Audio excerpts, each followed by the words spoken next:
Welcome to episode 6. Our topic in today's seminar is going to be Caesar and the Jews, which is chapter 5 in your class notes. I should say at the beginning, we have had a massive ice storm here in the state of Oklahoma. We have been without power across the state with over 250,000 homes without electricity. I know we've had a hurricane hit the southern coast of New Orleans and going through that part of the country and the East Coast, and we've got many hundreds of thousands without power there. So it's been a terrific weather week here in the United States. We still have many people here locally that do not have power yet. That's why we were not able to have class on Monday, and now we are on Friday, and God willing, we will be back on schedule next Monday and continue from there. Let me do just a little bit more housekeeping as we begin. First of all, we are coming to the close or the end of the material that you already have. I believe you may have material for one more lesson. And I can tell you that one more lesson was prepared when we began, and it has been modified since then. But you could be able to at least start with that as we start. However, I don't know who is still with us that began, but for those of you here locally and got a hard copy, if you will send me an email. And again, the email is Ezra, E-Z-R-A, at St. Elijah, that's STElijahokc.com, and let me know you want the next set of printed material, and hopefully by Monday I can have that printed off and available for you by name, and you can pick it up as before. For those of you that are watching on the internet, online, if you are continuing with us and would like the material to accompany the next set of our classes together, I would ask you to, again, email me, or if you never have and wish to, email me at the same email address, Ezra at StElijahokc.com, and we will send you a free PDF of the next set of material, Part 2, the historical in the Apocalypse. Section 1 will be the letters to the 7 churches. So beginning next Monday in our next session, which would be episode number 7, we will again take up the book of Revelation, the Apocalypse, and begin looking at chapters 2 and 3 and the letters to the 7 chapters. So I invite you to get your printed material by sending me an email and requesting, if you're local, a hard copy, or if you're local and wish a PDF copy, you're welcome to do that. Just specify whether you want the hard copy and we'll pick it up, or that you would like the PDF file, and we will be able to send that as a reply, as an attachment to you personally. So that will kind of get us up to speed on housekeeping. So let us begin now with episode 6, chapter 5, Caesar and the Jews. We have been approaching and getting closer to the time of the first century, the birth of Christ, and the writing of the Gospels, and especially the Gospel of John and the Apocalypse of John, written at the beginning of the 9th decade, somewhere 90 to perhaps 95, 96 AD. So let us begin. at the end of the first century AD, the identity of a Jew was no longer a biological or ethnic issue. Inside Judaism, one's belief in the identity of the Messiah, in particular, if you said that identity was Jesus as the Messiah Christ, that would now define you as a true Jew inside Judaism. Because a true Jew did not believe Jesus was the Messiah after a certain point in Jewish history. However, the issue of who was a true Jew was not simply a theological dispute within Judaism. This is lost to us. We just think there's Judaism and Christianity. It was the imperial policies of Rome, the policies of the emperor, that turned the true identity of a Jew into a matter of life and death. Caesar's horizontal thumb decided who was a true Jew. It was a decision made by Caesar. So let us now discover how this came to be. Let us discover how it is that Roman imperial policy now defines who is a true, real Jew. We began in 63 BC, 63 years before the Christian era would begin, with Roman commander Pompey and Herod the Great's father Antipater. When Herod the Great, the major king of the Jews at the time of the birth of Christ and the building of the great temple, when Herod the Great was 10 years old, the Roman general Pompey invaded Palestine. Herod's father, Antipater, became an ally, and the association between the Herods, the Herodians, and Rome began. The Jewish historian Josephus records the relationship of Julius Caesar, Mark Antony, and Octavian Caesar Augustus in his account, The Antiquities of the Jews, as the following citations from Josephus will show us. In 47 BC, the relationship of Julius Caesar and Antipater. In 47 BC, Julius Caesar appointed Antipater the procurator of Judea. In other words, Judea is going to become a client state with its own ruler who rules on behalf of the Romans. And it is up to that ruler to keep his people in line and not cause any trouble to bother Rome with. Josephus says, however, when Caesar had after some time, had finished the war and sailed away for Syria, he honored Antipater, that's Herod's father. He honored him greatly and confirmed Hyrcanus as the high priest, and bestowed on Antipater the privilege of being a citizen of Rome and a freedom from taxes everywhere.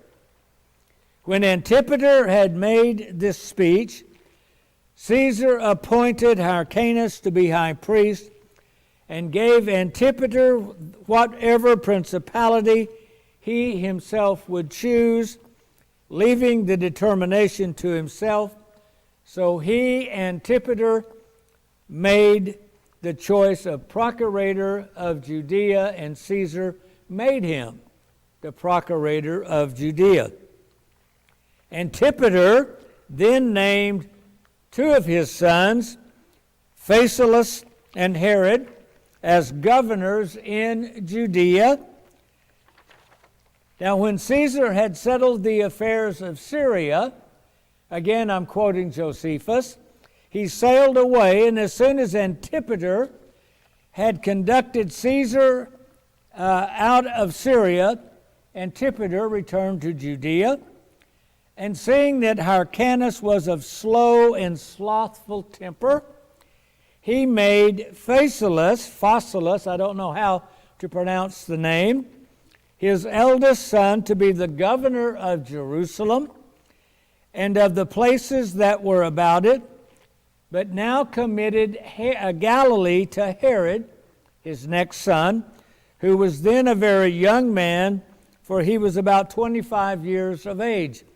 So Antipater had two sons, and given the opportunity, he made one son the ruler over the southern area that included Jerusalem, and he made the other son, Herod, over the northern region around the Sea of Galilee. In 41 BC, Mark Antony began a relationship with Herod. In 41 BC, Mark Antony made Herod and Phasaelus tetrarchs. When after this Antony, quoting Josephus, came into Syria, Cleopatra, we've all heard the story of Mark Antony and Cleopatra. What we've never heard is their relationship with King Herod and the relationship of the Herods with all this Roman history that is known to us, but without knowing the role the Herods played with it and in it. Cleopatra met Antony in Cilicia and brought him to fall in love with her, and there came now also 100 of the most potent of the Jews to accuse Herod and those about him, and set the men of the greatest eloquence among them to speak. There's a group that wants to overthrow Herod now that there's a change in rulership, now that Caesar is dead. But Messala contradicted them, and on behalf of the young men, and all this in the presence of Hyrcanus, who was Herod's father-in-law already. When Mark Antony, had heard both sides at Daphne, he asked Hyrcanus who they were that governed this nation the best. He replied, Herod and his friends. Hereupon Antony, by reason of the hospitable friendship he had made with Herod's father Antipater, he made both Herod and Phasaelus tetrarchs, and committed the public affairs of the Jews to them. Now we're getting even closer to the first century. We're at 37 BC, and the Roman Senate is going to now declare Herod the king of the Jews. Now, not a tetrarch, not a small ruler, but the actual title of king. Julius Caesar had been assassinated in 44 BC. Three of Caesar's generals, Lepidus, Octavian, and Antony, avenged Caesar's assassination and will now rule the Roman Empire as the second triumvirate. Again, quoting Josephus, the Parthians invaded Palestine from the east in 40 BC. Phasaelus was killed, Hyrcanus taken captive, and Herod escaped through Egypt and made his way to Rome and Mark Antony. Under Antony's guidance, the Roman Senate declared Herod the king of Judea, in 37 BC. Now this is significant. You see, it is Rome that declared who the king of the Jews is. In the Old Testament, it had been God. The prophet Samuel anointing the kings and the lineage then, and you established first Saul and then David, and then the Davidic covenant for those that accepted the Davidic covenant. The northern tribes didn't. But that David or one of his descendants would be on the throne. But here we are in 37 BC, and God has nothing to do with it officially. It is the Roman Senate that now declares Herod to be the king of Judea. And so this relationship between Judea and Rome, and now the Roman Senate, gets tighter and tighter and tighter. The triumvirate divided the empire, with Antony ruling over the eastern provinces, Egypt, Judea, and so forth, and Octavian ruled over Rome and the western provinces. Josephus recounts the governing by Antony and Cleopatra jointly of the eastern prophecies in his book, The Antiquities of the Jews, in book 15, chapters 1 and 5. Then in 30 BC, there will be a tug of war between Mark Antony and Octavian over becoming the single ruler of the Roman Empire. In the 7th year of Herod's reign as king, civil war broke out between Antony and Octavian. According to Josephus, at this time it was that the battle happened at Actium between Octavius Caesar and Antony in the 7th year of the reign of Herod. Herod, because of his long association with Antony, backed Antony in this war against Octavian. But Octavian won. A defeated Antony returned to Egypt and committed suicide with Cleopatra. Now this puts Herod in a pickle. He supported the wrong guy.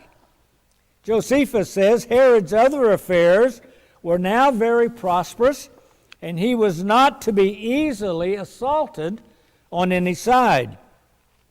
Yet there did come upon him a danger that would hazard his entire dominion. After Antony had been beaten at the battle of Actium by Caesar Augustus, for at that time both Herod's enemies and his friends despaired of his affairs, for it was not probable, not likely, that he would remain without punishment from the victorious Octavian, who had shown, because Herod had shown so much friendship toward Antony. Now Herod immediately, after learning of Antony's defeat and his suicide, Herod immediately sought out Octavian, this winner, and he confessed to him his long-standing friendship and service to Antony. He confessed his dealings with Antony had always been open, honest, and without deceit. He also confessed that none of his soldiers had fought with Antony against Octavian. Herod then pledged the same kind of loyalty and friendship without deceit to Octavian. Octavian was impressed by Herod's frankness and restored him his diadem, the crown, and encouraged him to exhibit himself as a great friend to himself, as he had been to Anthony, and then he held him in great esteem. Herod remains king, and in 20 BC, 20 years before the coming of the Christian era, Herod begins rebuilding the temple in Jerusalem. When the returnees had returned from Babylon in 516 BC, under the leadership of Zerubbabel, began rebuilding the temple that had been destroyed. It was a smaller temple than before. Under the leadership then of Ezra, the prophet, Nehemiah, Zerubbabel, they began to rebuild the national life of those that return. Herod is now going to take on the project of enlarging the temple itself. The temple had been built on the Temple Mount, Mount Moriah. The story is told in the Old Testament. And if this was the Temple Mount and the temple was here, it could only be so big because of the little top wasn't big enough. So Herod will begin the engineering project of building a wall here, a foundation wall, to fill in with dirt. Like so, he will enlarge the Temple Mount so that a larger structure, temple, could be built. By the way, when the Romans will destroy the second temple in 70 AD, the structure of the temple itself will be totally destroyed. There'll be no stone left upon another stone, but the walls will be left. And everyone has heard about the Wailing Wall in Jerusalem. Well, that's the wall that Herod built to enlarge the top of the Temple Mount to hold a much larger structure. Josephus says it this way: "And now Herod, in the 18th year of his reign as king, and after the acts already mentioned, undertook a very great work, that is, to build of himself the temple of God, make it larger in compass, and to raise it to a most magnificent altitude, as esteeming it to be the most glorious of all his actions, as it really was, to bring it to perfection, and this would be sufficient for an everlasting memorial of him." By the way, this is the temple that when Jesus says in the Gospel of John, "You tear down this temple, and I will rebuild it in 3 days," referring, of course, to his body in the resurrection. And they laughed at him because at that point, if that was in 30 AD, the building had been going on since 20 BC for 50 years or so, and it wasn't completed. In fact, it's not going to be completed, if memory serves, till like 66 AD, another 36 years or so after Christ, and it will only be a finished product then for about 4 years before the Romans are going to completely destroy it in 70 AD. Too much info, I know. So, Herod restarts rebuilding this massive building project, rebuilding the temple. In 14 BC, we're really getting close to our first century, Caesar Augustus, who was Octavian, takes the name now Caesar Augustus, is now the emperor, in ruling the Roman Empire, and his relationship with something called the Jewish tax. In 14 BC, Caesar Augustus wrote a letter to the citizens of Cyrene forbidding the mistreatment of Jews, including forbidding interference with the sending of sacred money by the Jews to Jerusalem for the support of Herod's new temple. Jews from all over the Roman Empire, including Mesopotamia, perhaps as far away as Persia, where Jews were living, began sending money to Jerusalem to help pay for the building of the temple, to pay for then the maintenance and upkeep, and for the priesthood and Levites and all those that now served in the duties of this new temple. Josephus says, Caesar Augustus, this is the letter that Augustus wrote and sent to Cyrene. Caesar Augustus, high priest and tribune of the people, ordained thus, since the nation of the Jews have been found grateful to the Roman people, not only at this time, but in times past also, and chiefly Hyrcanus the high priest, under my father Julius Caesar, the emperor, it seemed good to me and my counselors, according to the sentence and oath of the people of Rome, that the Jews have liberty to make their own customs according to the law of their forefathers, as they made use of them under Hyrcanus, the high priest of Almighty God, and that there the Jews' sacred money be not touched,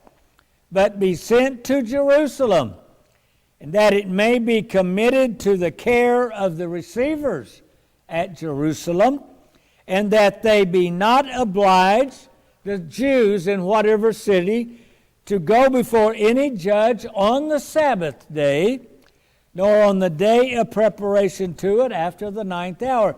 You can't make a Jew carry on business on his holy day, the Sabbath, Saturday, beginning at 9 o'clock, 3 o'clock in the afternoon, is it? 6 o'clock, whenever 9 o'clock would have been, on Friday evening before sunset.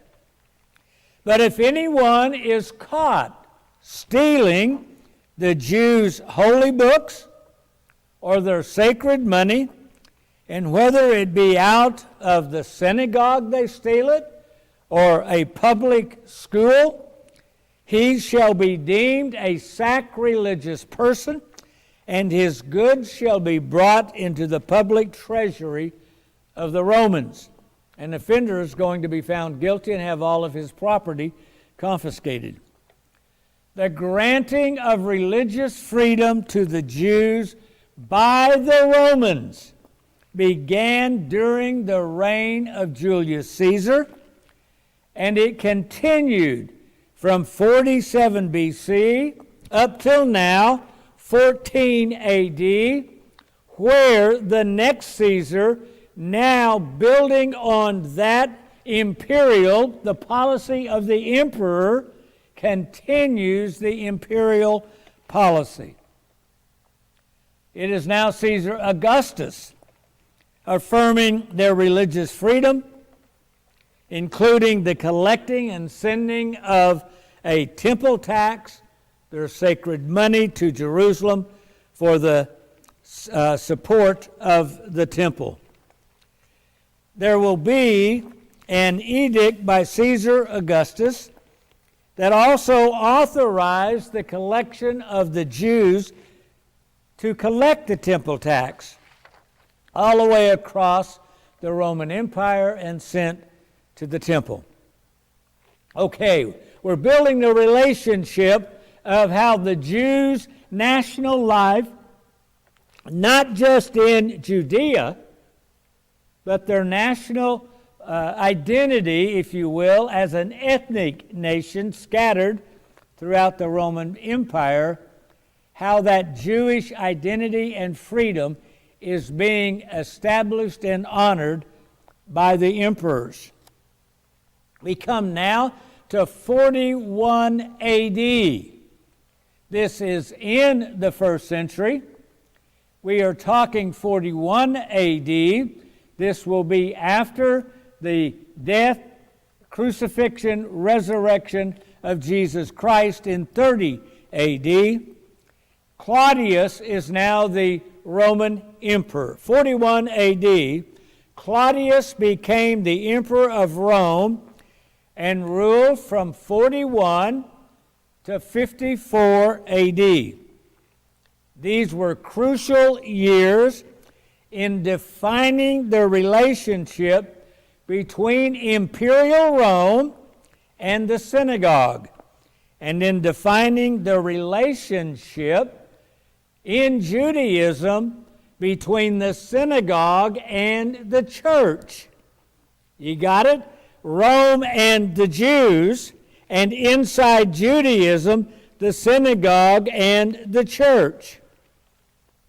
In 41 AD, a riot broke out between Greeks and Jews living in Alexandria in Egypt.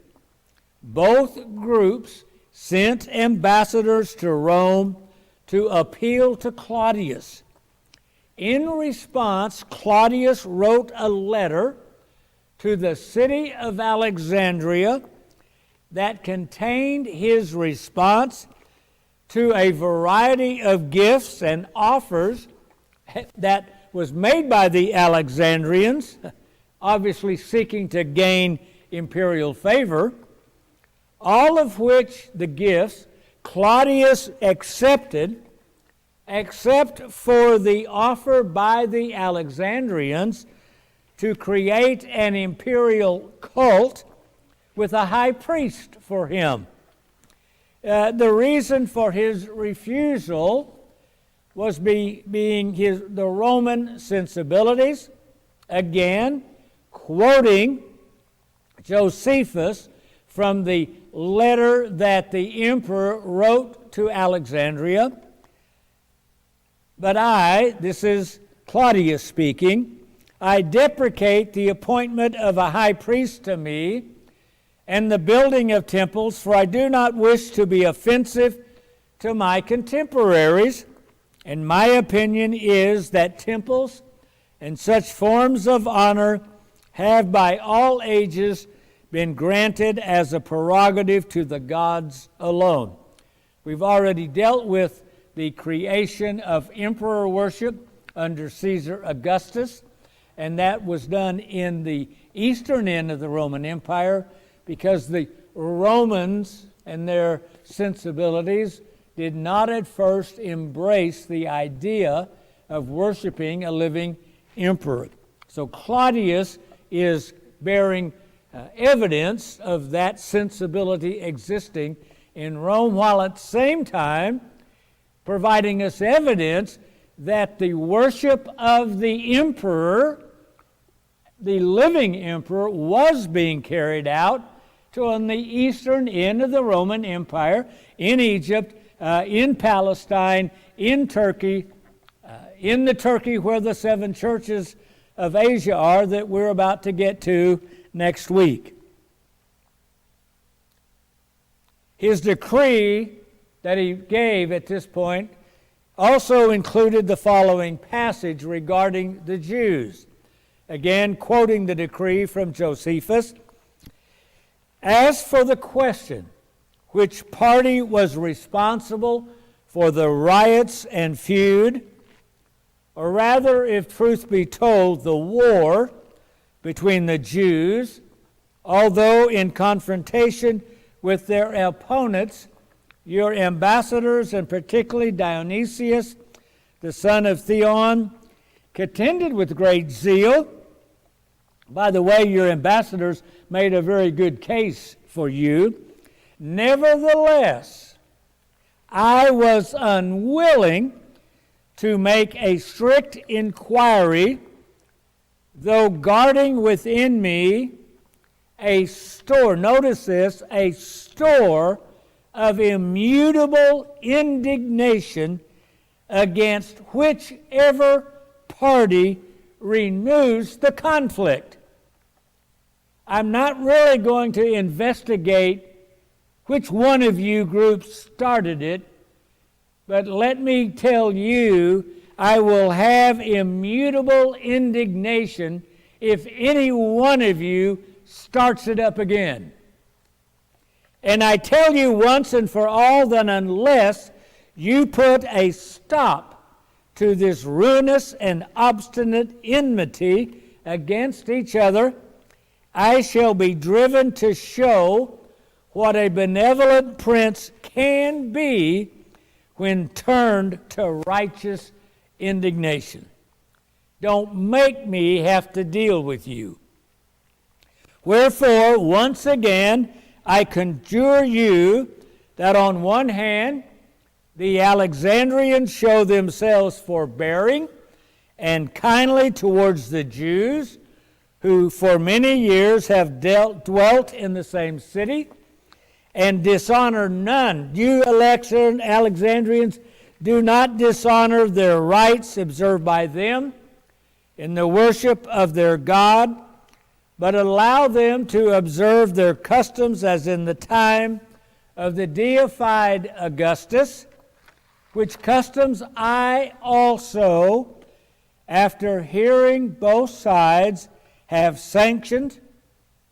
And on the other hand, I explicitly order the Jews not to agitate for more privileges than they formerly possessed, and not in the future to send out a separate embassy as though they lived in a separate city, a thing unprecedented, and not to force their way into gymnasiarchic games at the gym, where like the Olympic Games were held, the stadiums, or cosmetic games, while enjoying their own privileges and sharing a great abundance of advantages in a city not their own. And not to bring in, he's talking to the Jews, not to bring in or admit Jews who come down the river from Egypt or from Syria, a proceeding which will compel me to conceive serious suspicions. Otherwise, I will by all means take vengeance on them as fomenters, of which is a general plague infecting the whole world. In other words, I'm going to respond to you Jews, not just in Alexandria, but treat all of the Jews as what a plague infecting the whole empire. If desisting from these courses, you consent to live with mutual forbearance and kindliness, I on my side will exercise a solicitude of very long standing for the city, as one which is bound to us by traditional friendship. Wow. Rome is controlling the behavior of Jews and Jewish freedom, telling them not to take it for granted, and they cannot begin to do other things to enlarge the freedom already given to them.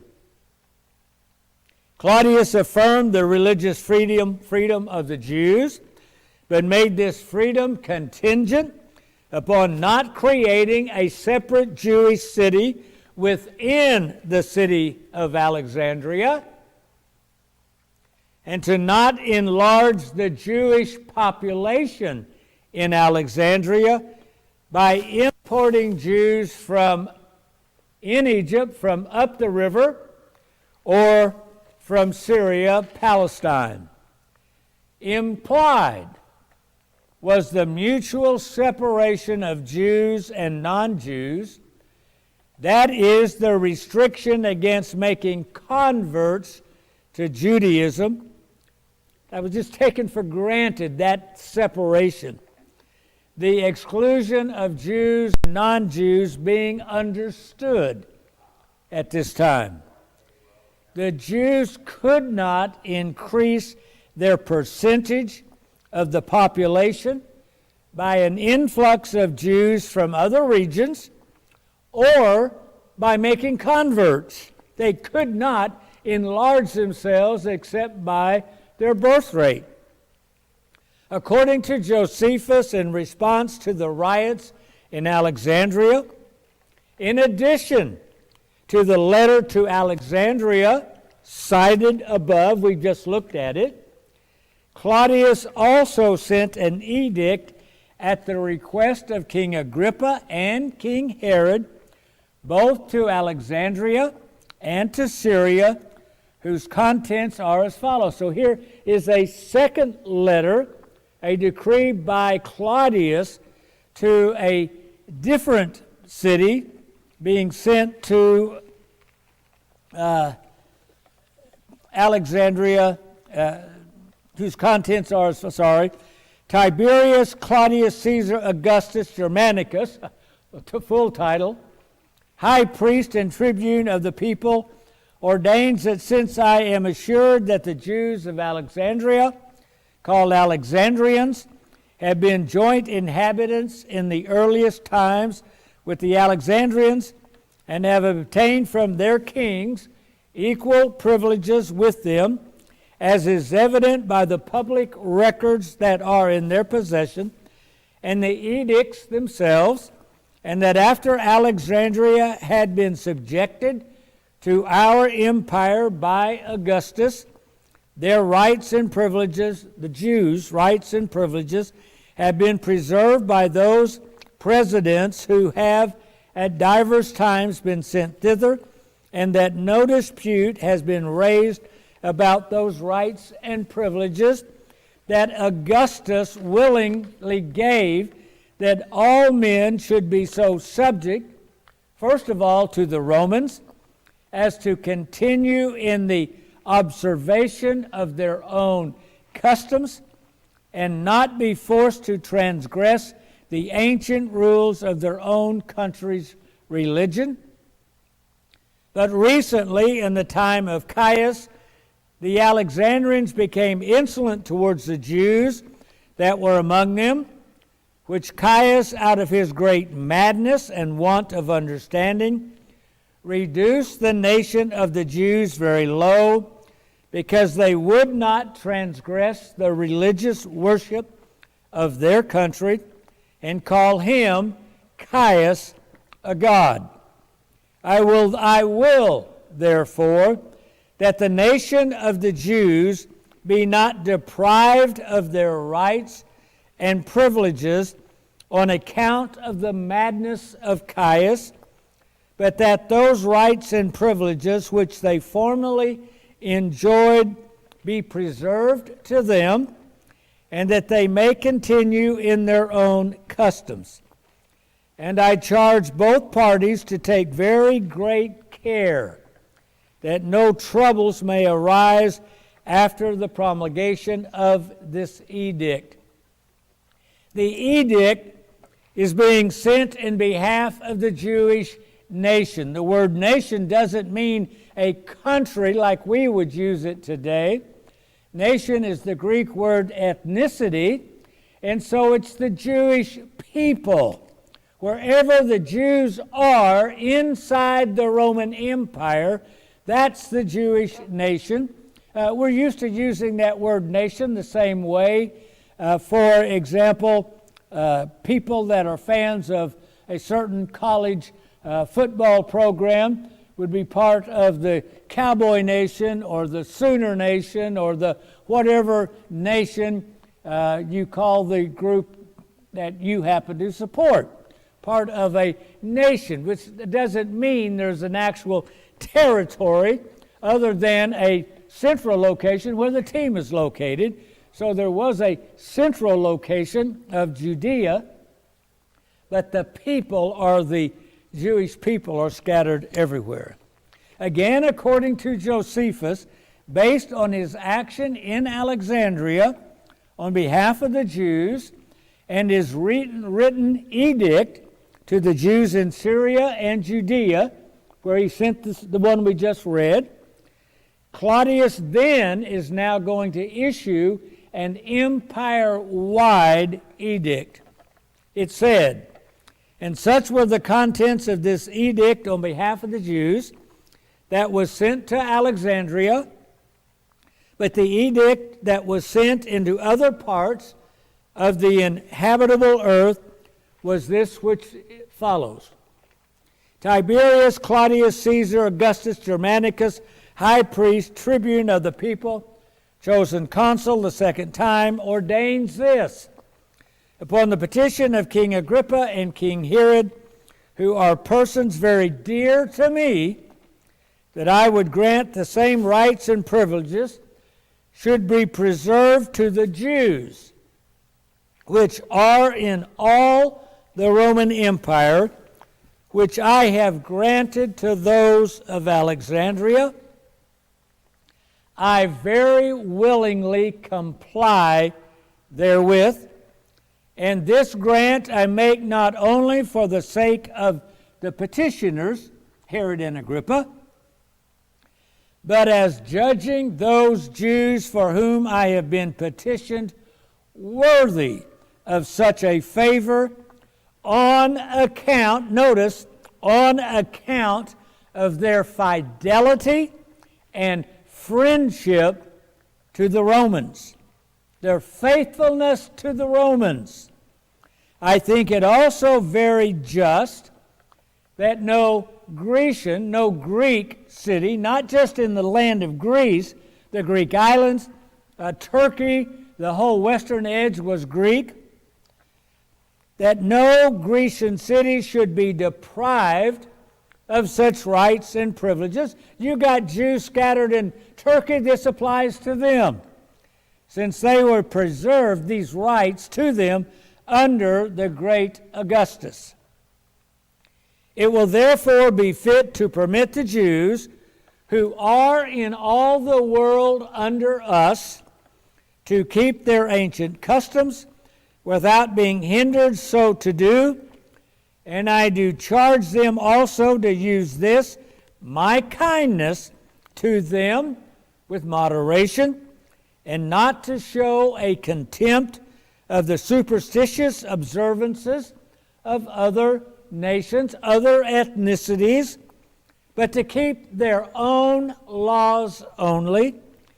And I will that this decree of mine be engraven on tablets by the magistrates of the cities and colonies and municipal places, both those within Italy and those without it, both kings and governors, by the means of the ambassadors, and to have them exposed, made visible to the public for a full 30 days in such a place whence it may plainly be read from the ground.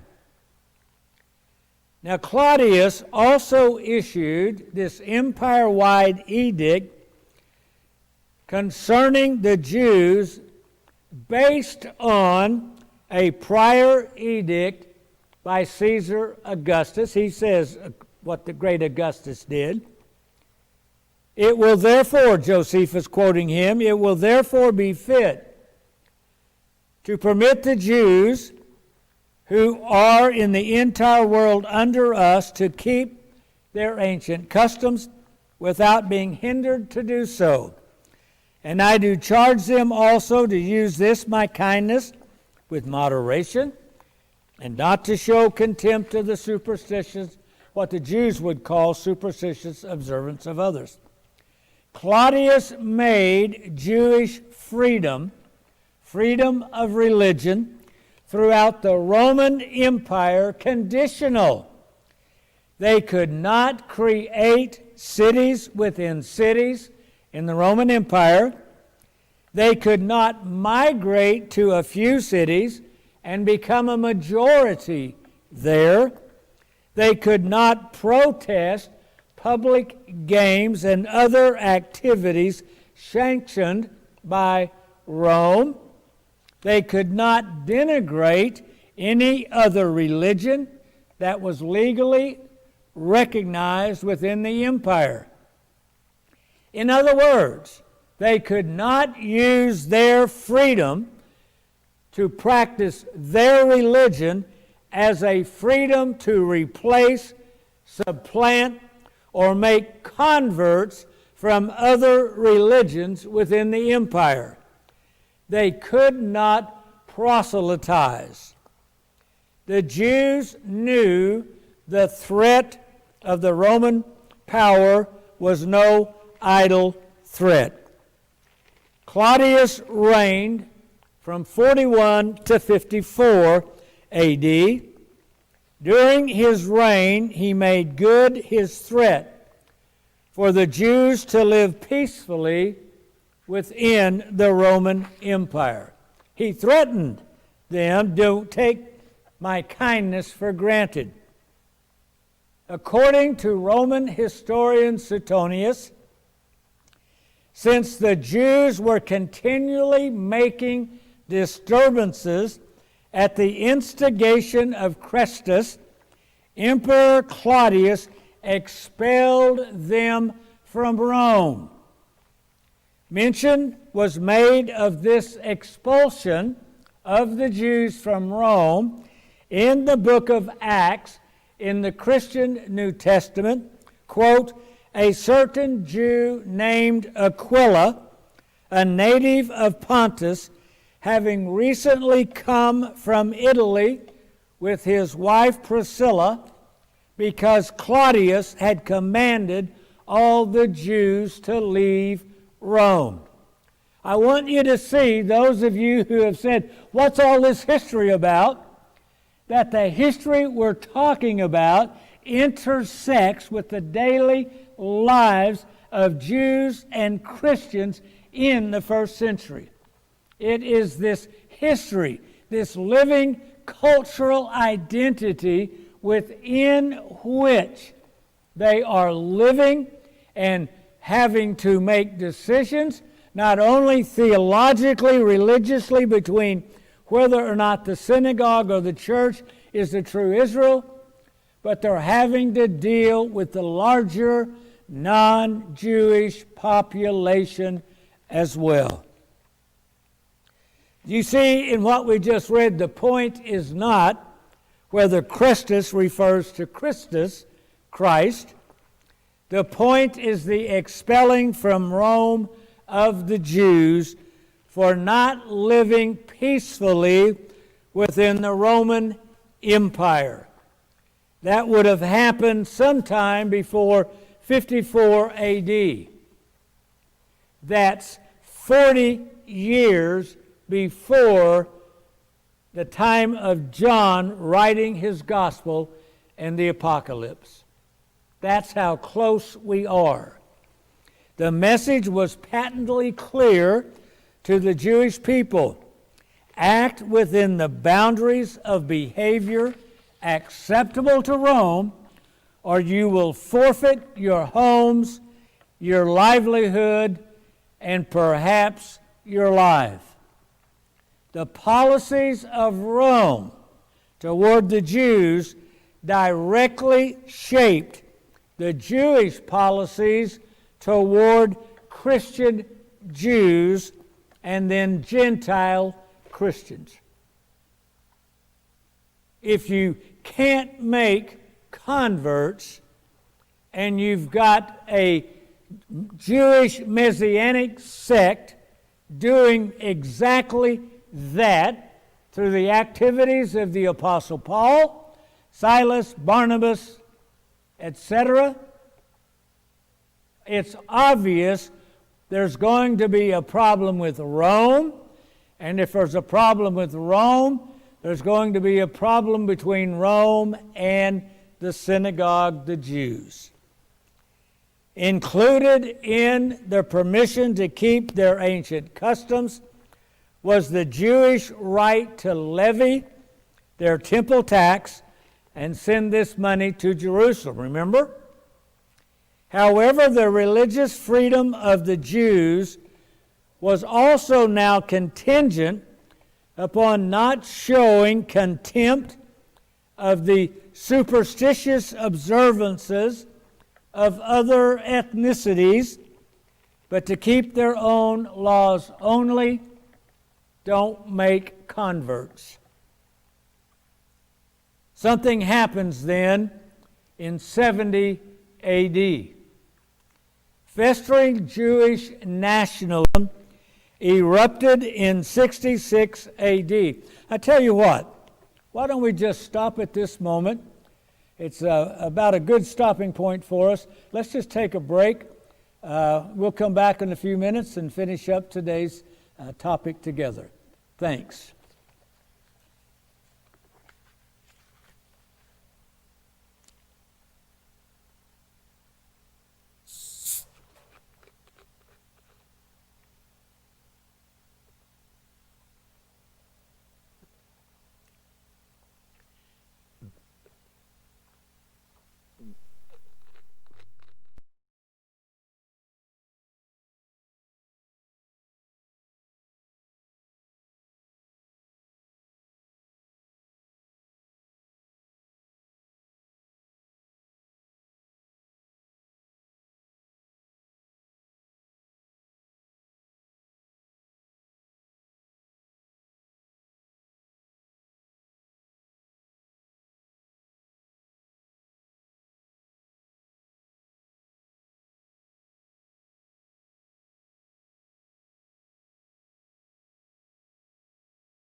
Okay, welcome back. We were just beginning to discuss 70 A.D. and what's going to propel or trigger the next movement of imperial policy towards the Jews. Festering Jewish nationalism, coming out of the Messianic apocalypticism we've already looked at, erupted in 66 A.D. The First Jewish-Roman War broke out as a general revolt against paying Roman taxes. Rome won the war in 70 A.D. and destroyed the Jewish temple in Jerusalem. After the destruction of the Jewish temple, Roman Emperor Vespasian converted the Jewish temple tax, remember that had been sent by all males in the empire, to the Jewish temple in Jerusalem. He converted it into the fiscus Judaicus, the Jewish tax. Before 70 A.D., all male Jews between the ages of 20 and 50 paid an annual tax of half a shekel. That was equivalent of 2 Roman denarii, or 2 Attic drachmae, Greek money, to the temple in Jerusalem. With the Jewish temple destroyed, there's no reason for the temple tax to be given.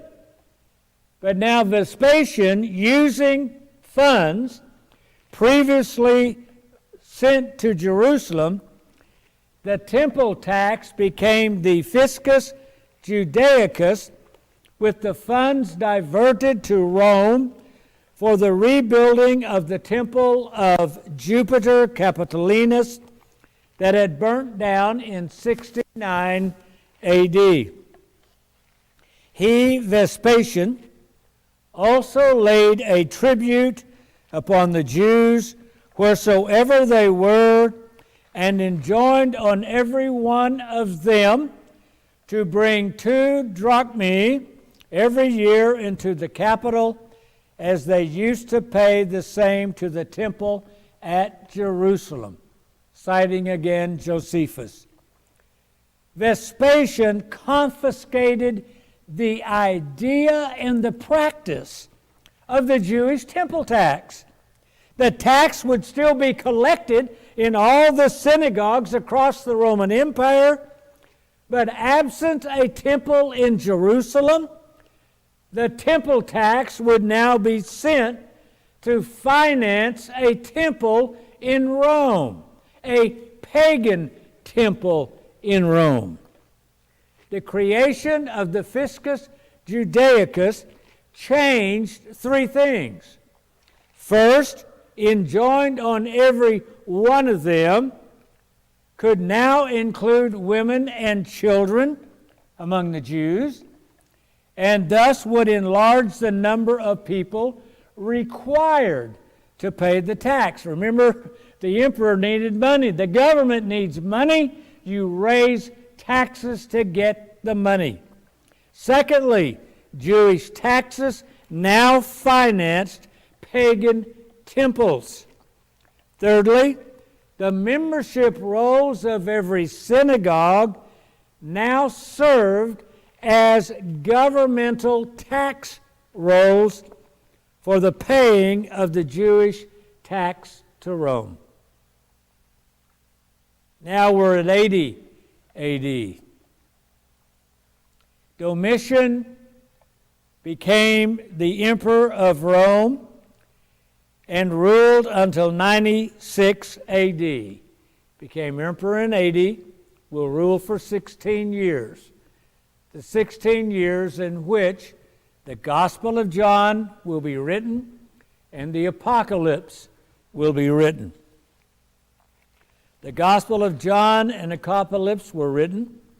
In the need of funds, Emperor Domitian issued the Domitian Edict in 85 A.D. In this edict, he initiated harsh financial policies, including a harsh enforcement of the fiscus Judaicus, the Jewish tax, on non-Jews living as Jews. We'll look at that in just a moment. And Jewish tax evaders. 2 groups.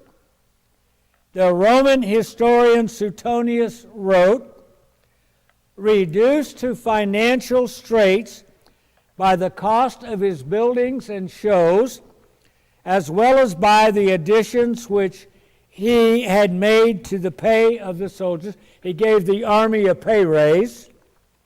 He tried to lighten the military expenses by then diminishing the number of his troops, but perceiving that in this way he exposed himself to the attacks of the barbarians if you shrink your forces. Nevertheless, he had difficulty in easing his financial burdens, so he had no hesitation in resorting to every sort of robbery. This is the Roman historian speaking. The property of the living and the dead was seized everywhere on any charge brought by an accuser. It was enough to allege any action or word derogatory to the majesty of the prince, the ruler. Estates of those in no way connected to the emperor were confiscated.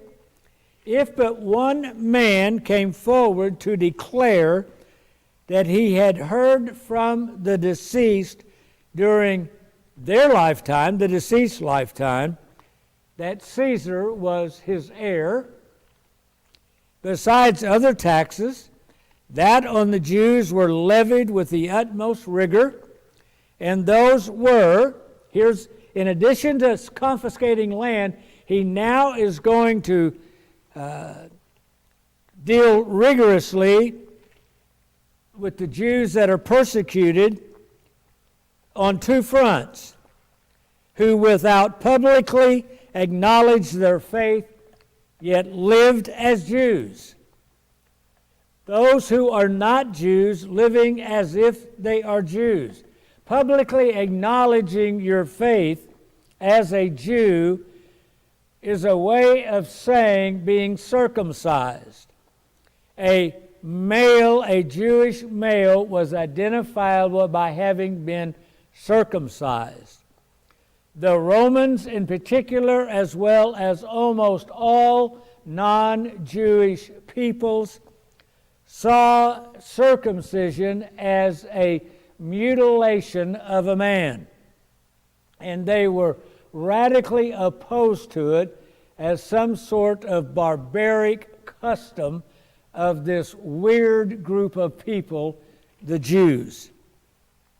So anyone who was behaving like a Jew, going to the synagogue, beginning to worship only one God, but without publicly having been circumcised, were the ones we're talking about, as well as the second group, those who concealed their origin, concealed the fact that they had been circumcised, so they could not pay the Jewish tax on being a Jew. You got two groups in. He's going to nail. Those that are not circumcised Jews, we're going to get you. And those of you that are circumcised Jews that aren't paying your taxes, we're going to get you.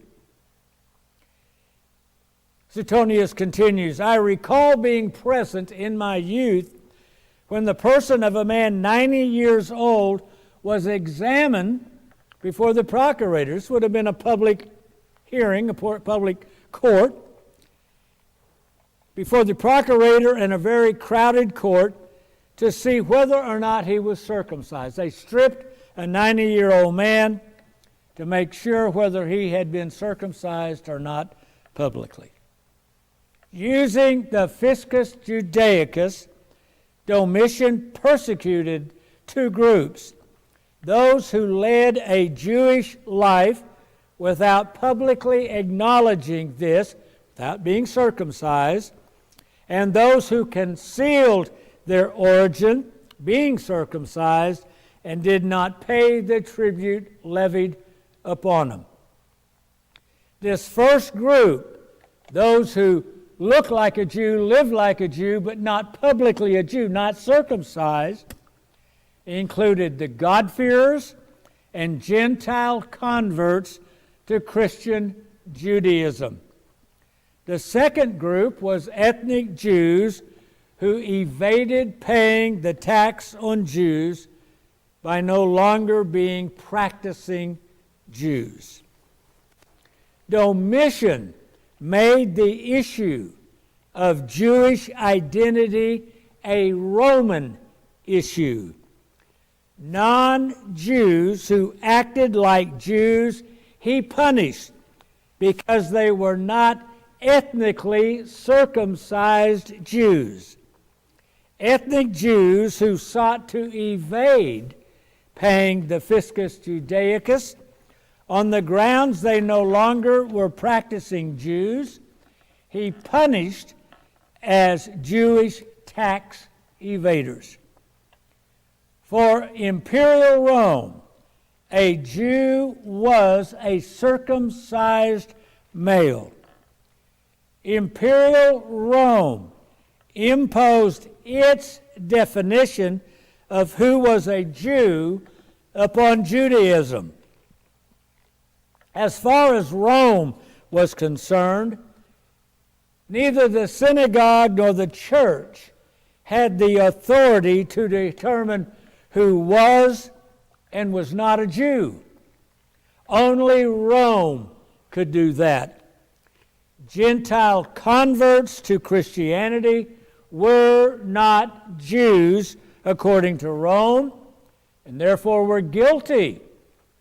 But because Rome considered the church to be a version of Judaism, all Gentiles in the church fell into the category of those who led a Jewish life without publicly acknowledging this. That is, being non-circumcised, Gentiles were not Jews, according to the Romans.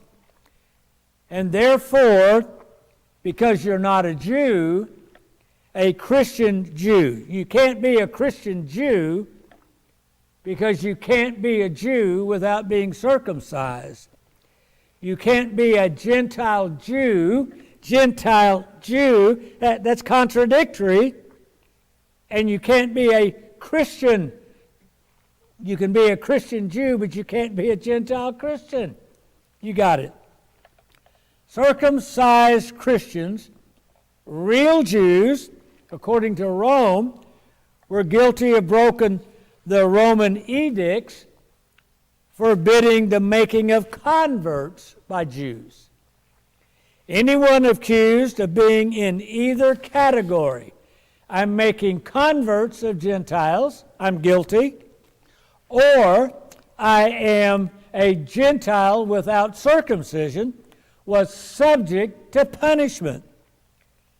You see, as for Rome, Christianity was a Jewish sect. You could not be a Gentile-Jew. You could not be a Gentile Christian, because a Christian is a Jew. Wow. Let's go to 93 A.D., the time of the apocalypse being written. In 93 A.D., Roman Emperor Domitian began the years of terror known as the Domitian Terror. He increased his harsh enforcement of the Fiscus Judaicus on those who led a Jewish life without publicly being circumcised, acknowledging this, and secondly, those who concealed their origin and did not pay the tribute levied upon them.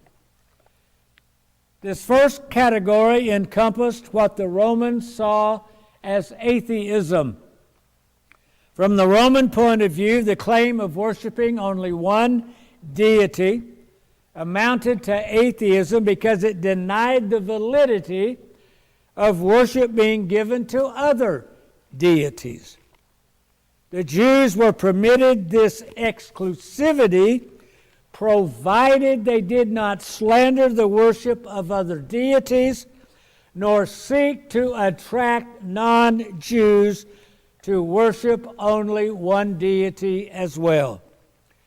The Roman historian Cassius Dio made it clear that Domitian targeted the first group on the grounds of atheism.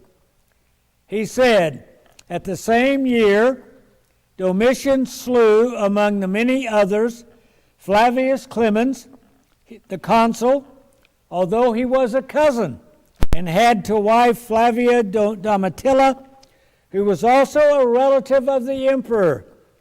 The charge brought against them both was that of atheism, a charge on which many others who drifted into Jewish ways were condemned.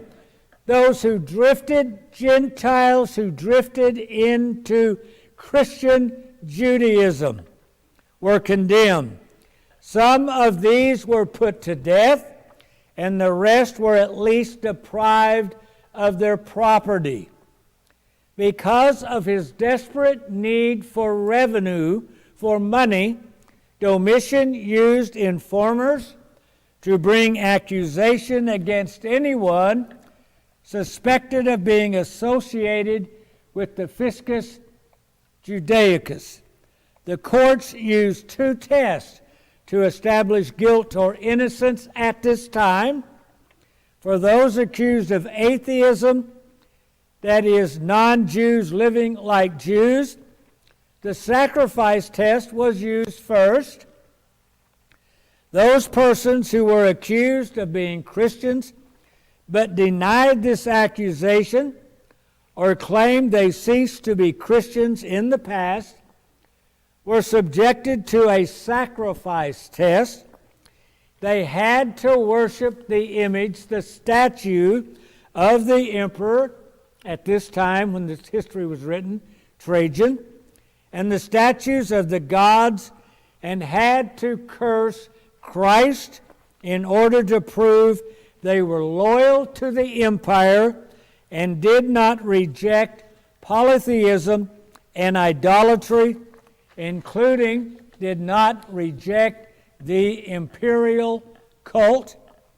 That is, they had to prove they were no atheist in the Roman sense. For those accused of tax evasion, the test was simple. Whereas the original temple tax was imposed upon Jews themselves, it may have originally only been paid by active members of the synagogue in the various cities. The Romans now imposed this fiscus judaicus and applied it ethnically to all Jews, whether active or not in the life of a synagogue. The accused was publicly examined, stripped in public, to determine whether he had been circumcised. If you're circumcised, you have to pay the Jewish tax, whether or not you consider yourself a Jew any longer, whether or not you even participate in the synagogue, or whether or not you observe any of the Jewish feast or Passover or whatever.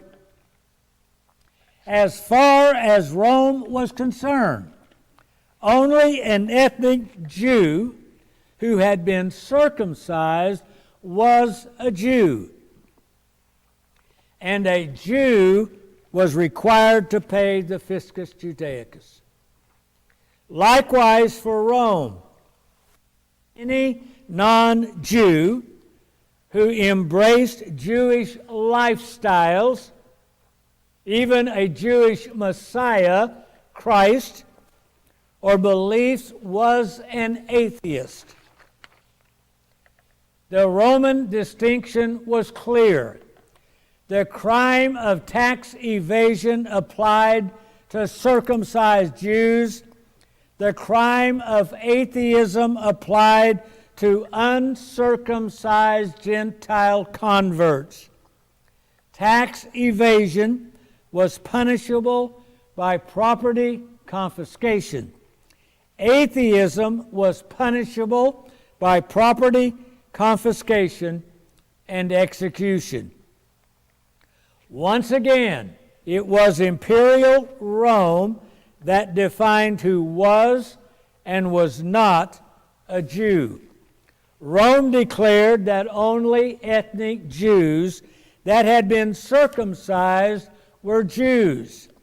Circumcised Jews were required to pay the fiscus judaicus, Jewish tax, whether they practiced it or not. Anyone else that practiced anything looking Jewish, Rome declared to be an atheist subject to death.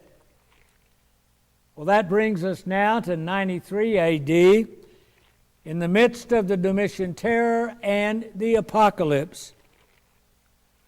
Over 1,927 years later, after the Domitian terror, we view John as a Christian and his Apocalypse as a Christian book.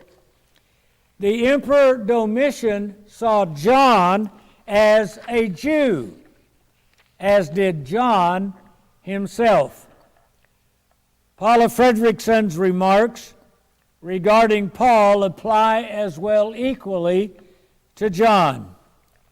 Paul held his convictions as a committed Jew, and he enacted them as a committed Jew.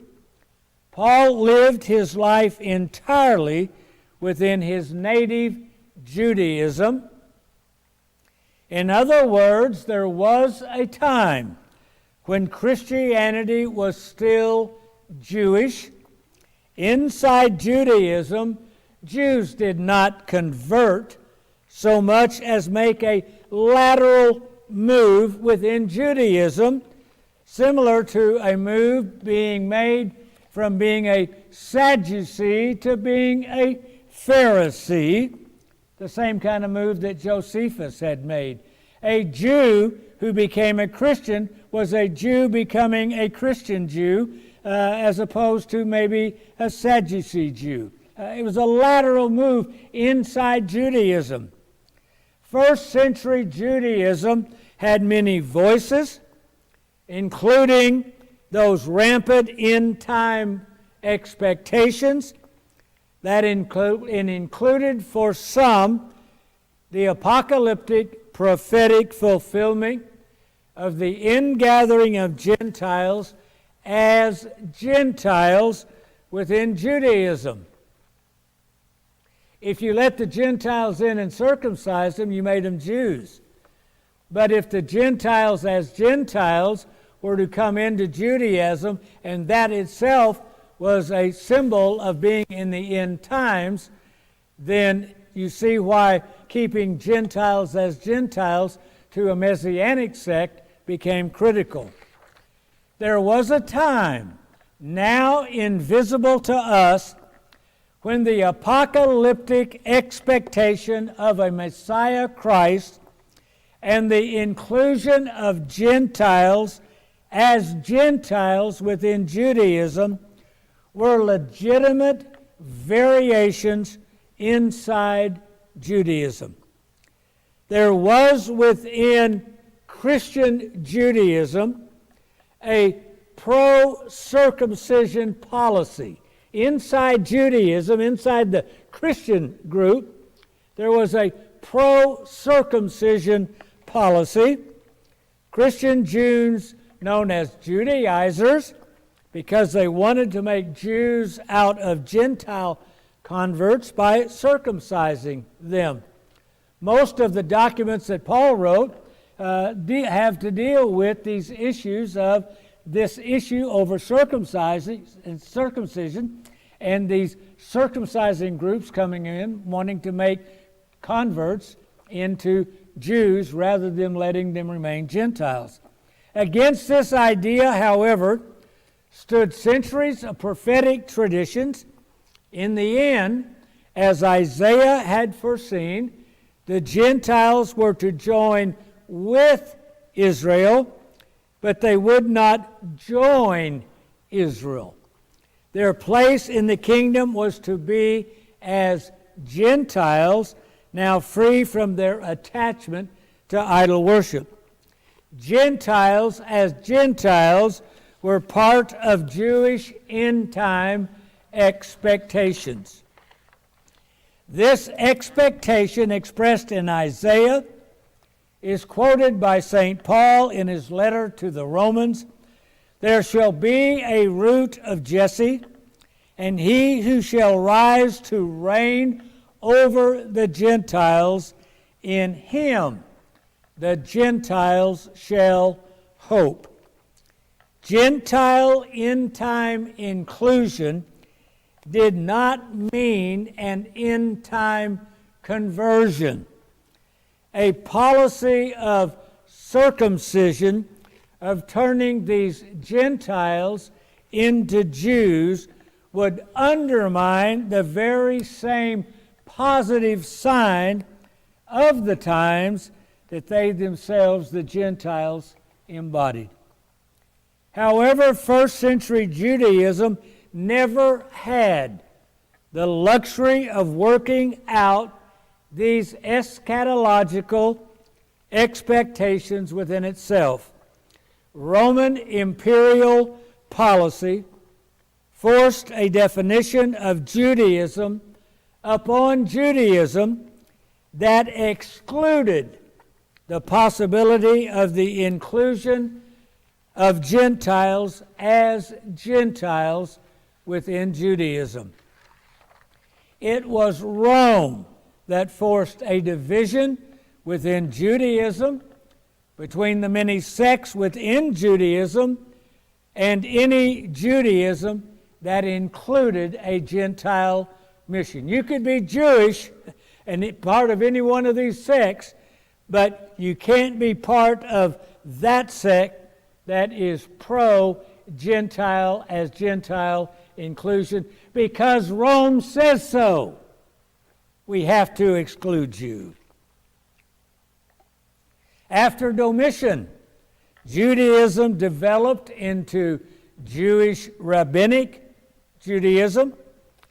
Christian Judaism, losing its Jewish members, developed into what became increasingly a non-circumcised Gentile Christianity.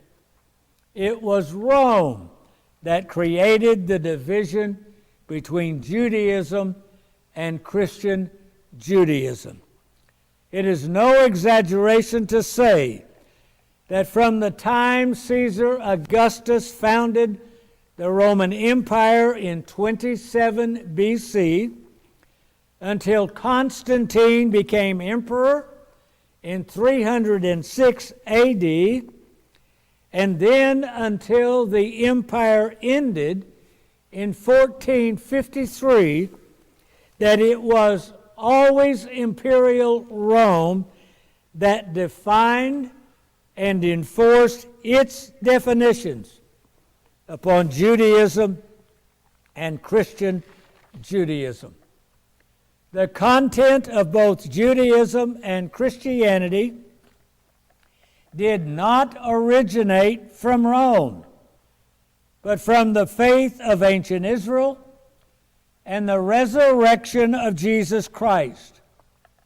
But it was imperial Rome that shaped the forming of that ancient faith into the rival sibling faith of the synagogue and the church. One gift that current Jewish scholars, such as Daniel Boyarin and Paula Fredrickson, a convert, by the way, to Judaism, one gift they have given us is to step outside the political identities imposed by Rome on both Judaism and Christianity, as they remind us, to use the title of a book by Christian author Edith Schaeffer, Christianity is Jewish. In confessing the love of this Orthodox Jew for Christianity, Boyarin goes on to say, I suggest that the affiliation between what we call Judaism and what we call Christianity is much more complex than most scholars, let alone most layfolk, imagine. The world that I have found in this research is one in which identities were much less sure than they have appeared to us until now, in which the very terms of identity were being worked on and worked out. Boyarin and Fredrickson both remind us of what first century AD Judaism, whether Christian Judaism or Rabbinic Judaism, looked like. They have, in fact, taken us back to a time before either Rabbinic Judaism or Christianity, as defined by Rome, before Christianity and Judaism existed, to the time which gave birth to both Rabbinic Judaism and Gentile Christianity. We easily lose sight of this fact Our historical perspective obscures it. We look backward through the haze. But while history is always done backward, life is lived only forward, one day at a time. From our perspective in the 21st century, when New Testament texts are read as antagonistic to Jews and Judaism, due again to the long shadow of later Christian anti-Judaism cast backward. We simply assume that Judaism and Christianity are two incompatible traditions because that is the way that, in large part, things eventually worked out.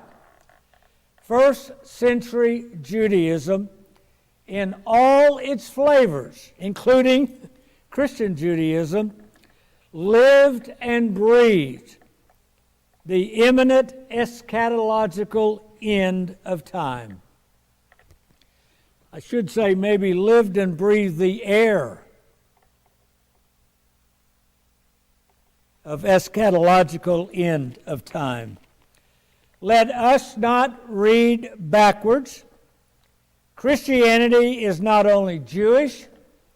From our perspective as Christians, Christianity is the true continuation of the ancient Israelite faith that began with Abraham. Therefore, all the apostles, Paul and John among them, believed they lived and worked in history's final hour, and this belief is absolutely foundational, shaping everything else they said and did. Let us not read history backwards but forwards. We began a few weeks ago in this study with the Babylonian Empire and the destruction of Jerusalem in 586 BC by the Babylonians. Following the book of Daniel, we have progressed forward through history to Persia and the return of the Jews to Jerusalem in 516, then to Alexander, the conquering of the Persian Empire, and the division of his empire in 323, to the time of the Seleucids, and the sacrificing of pigs on the temple altar in Jerusalem. The Romans have now come, and we have arrived at the 1st century A.D. It is 94 A.D. in the Roman Empire. Domitian is the emperor. John begins to write his apocalypse. As we are able, as first century believers whose lives are at stake in believing that Jesus of Nazareth is the Messiah Christ and Son of God, let us now begin to read the words of the apocalypse. Wow. Well, beginning next week, we will begin with the letters to the 7 churches of the apocalypse, the 7 churches of Asia that were overseen by the Apostle John.